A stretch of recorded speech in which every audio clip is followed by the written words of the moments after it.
What's up guys, welcome back to my channel. Oke, kembali lagi bersama saya di sini. Hari ini saya akan memberikan seputar tips bagaimana cara agar cepat bisa editing video. Oke, tak perlu berlama-lama lagi, kita menuju ke tips yang pertama. Sebelumnya intro dulu. Let's check this out.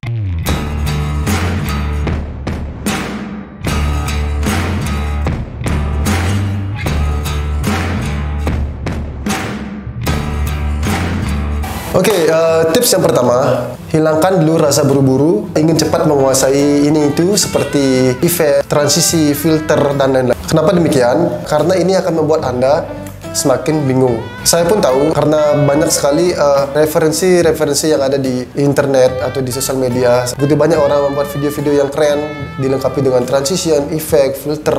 Jadi otomatis pikiran kita juga ingin cepat sekali menguasai hal-hal tersebut. Nah, ini wajar menurut saya.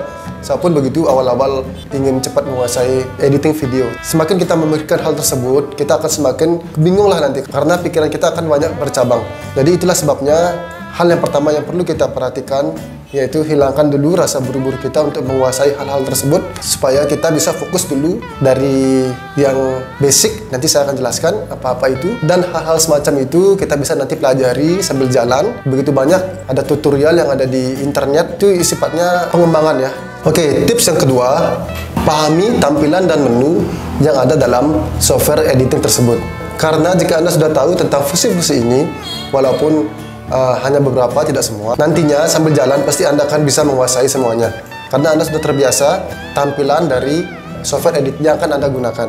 Contoh yang paling basic ya, paling dasar dalam editing video, Anda harus paham dulu seperti menu tempat editingnya yang biasa disebut dengan timeline, kemudian menu import atau video yang mau akan diedit. Setelah itu menu export setelah selesai dalam editing video untuk merender final dari video yang sudah kita editing. Kemudian ada lagi seperti menu color grading ya, tempat dimana kita biasanya melakukan pewarnaan video seperti itu. Kemudian ada efek ya, untuk penambahan efek-efek atau filter diperlukan nantinya. Kemudian ada menu inspektor atau menu efek control ya. Di sana adalah untuk pengolahan dasar footage yang kita akan buat mau seperti apa. Dan masih banyak lagi menu-menu yang lainnya. Jadi kita perlu memahami dulu menu dan tampilan dari software editing yang akan kita gunakan. Oke, tips nomor 3 yaitu pelajari dulu tools atau alat-alat yang digunakan untuk mengerjakan proses editing footage kita. Yang paling basic atau yang paling standar yang perlu kita pahami dulu, contohnya yang biasa disebut dengan cut atau potong ya. Jadi fungsinya di sini adalah bagaimana kita memotong bagian-bagian footage kita yang nantinya kita akan sambung untuk menjadi satu.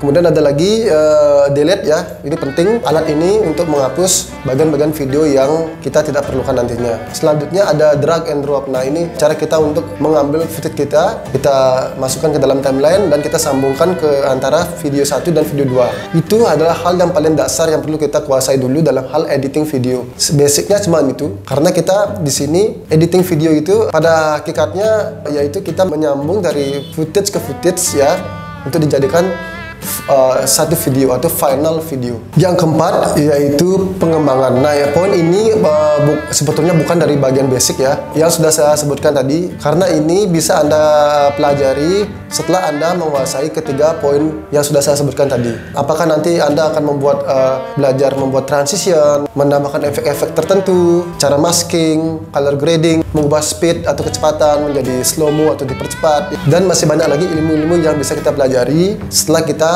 memahami atau menguasai ketiga poin basic editing video yang harus kita kuasai ini. Bagi saya ketiga poin ini adalah cukup bagi pemula ya dalam hal untuk cepat bisa belajar editing video. Pada dasarnya dari pengalaman saya, software editing yang pernah saya gunakan cukup hampir sama ya penggunaannya. Yang membedakan yaitu cuman hanya tampilan ya, user interface-nya aja.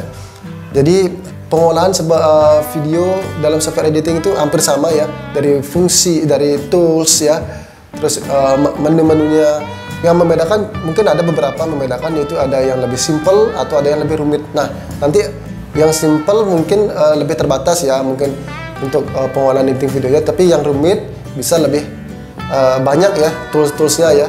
Nah, itu Anda bisa tentukan dari sekarang mau menggunakan software apa. Cukup itu aja dulu satu dipelajari, jangan melihat ikut-ikutan ya. Ibaratnya untuk editing video ini kita harus menyesuaikan dengan kemampuan diri kita sendiri ya. Jadi di mana nyamannya, cukup di sana aja dulu. Setelah Anda memang sudah menguasai software tersebut, ingin mencoba yang lain, oke silahkan. Nah guys, jadi itu dia tips yang bisa saya berikan untuk video kali ini. Dan semoga teman-teman bisa memahami dan semoga juga video ini bisa selalu bermanfaat buat teman-teman. Oke, jika ada masih pertanyaan seputar hal ini, silakan seperti biasa tulis pertanyaannya di kolom komentar video ini dan saya akan berusaha menjawabnya. Oke, see you next time in my another video. Enjoy your life. Boom.